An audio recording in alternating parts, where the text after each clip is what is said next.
Assalamualaikum warahmatullahi wabarakatuh. Yang terhormat kepada Ibu Pembimbing, Ibu Asra Tandirerung SENM, kami ingin mempresentasikan dan menjelaskan tentang perpajakan pajak penghasilan nilai impor ekspor pasal 22. Pertama-tama perkenalkan, nama saya Atika Rahmawati dengan NIM 6423515. Perkenalkan, nama saya Siti Bahira Dezakwani dengan NIM 6423125. Perkenalkan, nama saya Revaliana Zenifianda dengan NIM 642351181. Perkenalkan, nama saya Rizky Amalia dengan NIM 4331554. Perkenalkan, nama saya Diva Fadila dengan NIM 642331165.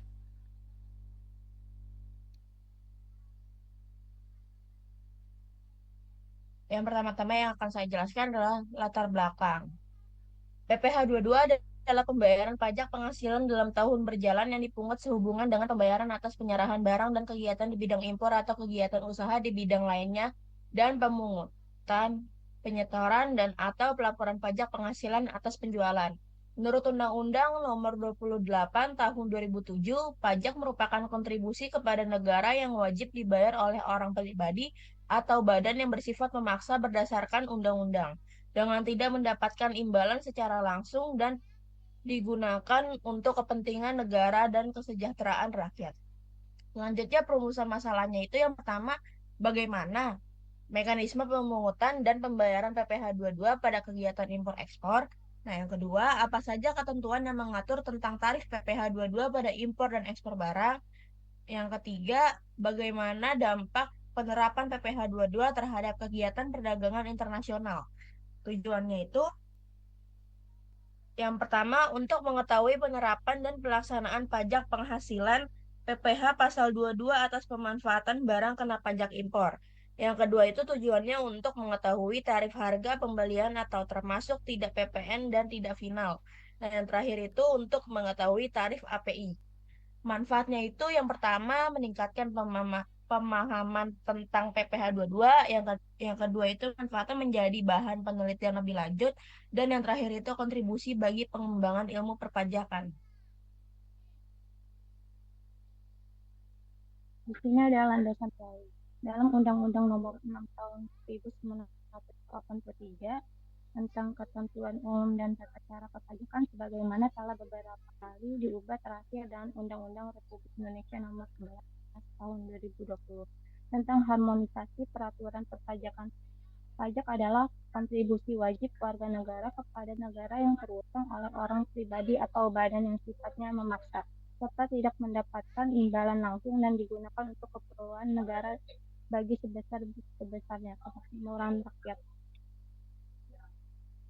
Andriani di dalam buku Perpajakan Indonesia yang menyatakan bahwa pajak adalah iuran publik masyarakat pada negara yang dapat dikenakan dan yang terutang oleh orang-orang yang wajib membayarnya menurut undang-undang tanpa menerima imbalan.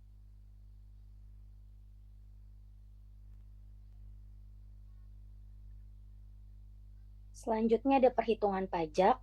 Pada tanggal 1 Januari 2024, PT ABC mengimpor barang dari Jerman dengan faktur 100 US dollar. Barang yang diimpor adalah jenis barang yang tidak termasuk dalam barang-barang biaya asuransi yang dibayar di luar negeri. Sebesar 5% dari harga faktur dan biaya angkut sebesar 10% dari harga faktur. Biaya masuk dan biaya masuk tambahan masing-masing sebesar 30% dan 20%. Kurs yang ditetapkan pada saat itu sebesar 100 US dollar.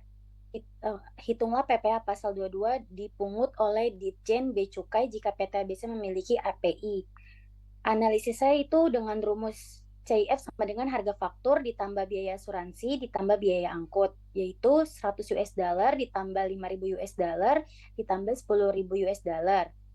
Hasilnya itu 115 US dollar atau 115 US dollar ditambah 10.000 US dollar 10.000 rupiah sama dengan 1.150.000. Nilai impornya itu yang pertama ada CIF ditambah biaya masuk ditambah biaya masuk tambahan.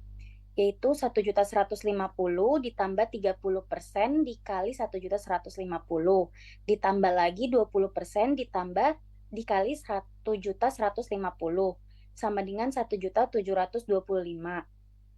Selanjutnya PPh 22 atas impornya itu sama dengan 2,5% dikali nilai impor, yaitu 2,5 dikali 1.725.000 sama dengan 43.125. Next, di sini ada perhitungan SPT-nya atau di sini ada purchase order-nya. Yang pertama itu ada supplier name-nya itu dari Revoyasik. Street address-nya Jalan Kembangan Raya nomor 52.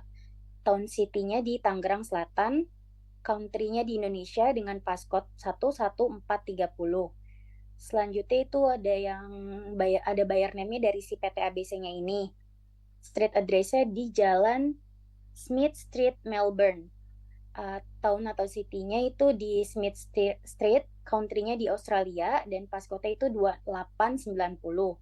Di sini ada PO, nomor PO-nya itu P00001002 dengan PO date-nya 2 Desember 2023. Selanjutnya nih kita masukin description-nya, yaitu biaya asuransinya 5.000, biaya fakturnya 10.000, harga fakturnya 100.000, dan CIF-nya 1.150. Selanjutnya itu ada biaya masuknya itu 30%. Jadi 1.150 dikali sama 30% itu hasilnya 345.000. Next ada biaya masuk tambahannya juga pakai yang 30% dikali 1.150 hasilnya 230.000. Jadi nilai impornya itu sebesar 1.840.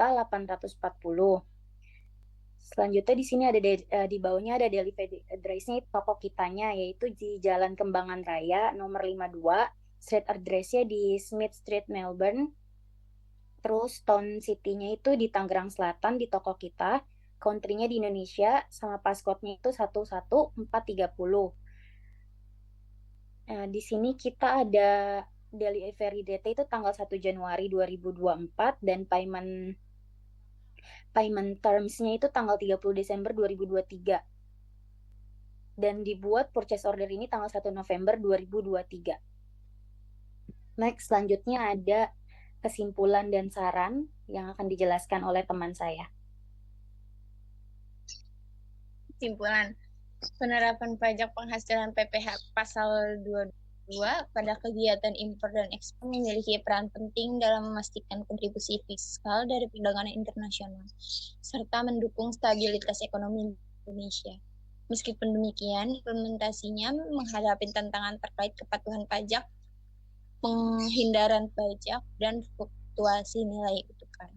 Oleh karena itu, diperlukan pengawasan yang ketat serta sinergis antara otoritas pajak, pelaku usaha, dan masyarakat dengan kebijakan yang selaras dengan kebijakan perdagangan dan ekonomi nasional untuk mencapai penerimaan negara yang optimal tanpa menghambat aktivitas ekonomi. Sarannya yaitu untuk mengoptimalkan penerapan pasal 22 PPh dan meningkatkan kepatuhan pajak di Indonesia. Diperlukan pendekatan yang komprehensif. Pemerintah harus memperkuat pengawasan melalui teknologi informasi, menyederhanakan prosedur administrasi, serta meningkatkan edukasi dan sosialisasi kepada pelaku usaha dan masyarakat. Selain itu, kerjasama antar lembaga pengembangan intensif pajak untuk sektor ekspor, penyesuaikan tarif pajak sesuai dengan kondisi ekonomi, serta penguatan penegakan hukum menjadi langkah krusial dalam mendukung kepatuhan pajak dan daya saing pelaku usaha.